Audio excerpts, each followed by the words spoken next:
Well, hate crime is going to be a crime committed on an individual person because of race, gender, or something of that nature. And I would feel it would be the same with a speech. It's just that there's not an actual crime committed. They're practicing their freedom of speech. Generally, hate crimes, you're going to find there's actually a crime that occurred. So it's usually there's going to be a battery, assault, something of this nature. As far as a hate speech, it's someone practicing their First Amendment right and producing a speech.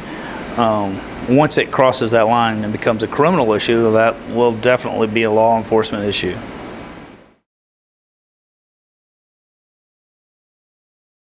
I can't really say hate speech or anything, but I was present during the incident we just had on St. George Street at the Bunnery. I can't say I've really been around anything else. As law enforcement, of course, we want to protect everyone's freedom of speech, but we also want to protect lives and liberty. We want to make sure that it's safe for everyone, both protesters and civilians. So for me, I mean, I really don't.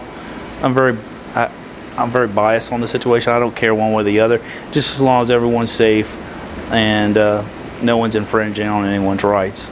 That's my fundamental responsibility at that kind of a situation.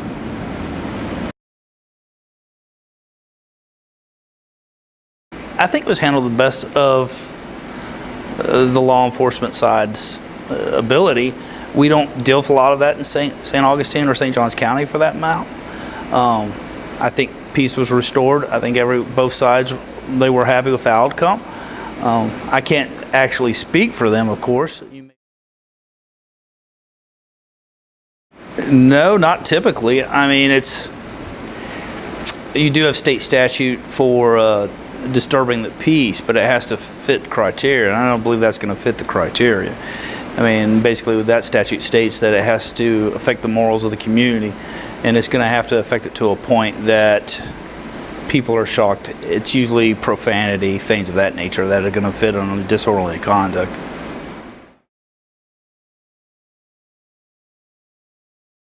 You're going to have freedom of speech. It's once there's a violation of law, so it's going to be some sort of criminal offense at that point in time. And there is freedom of speech, and people are allowed to voice their opinions. Fundamentally, our responsibility and what we're trained to do is to protect individuals' rights and civil liberties, and that's what we're going to do as law enforcement.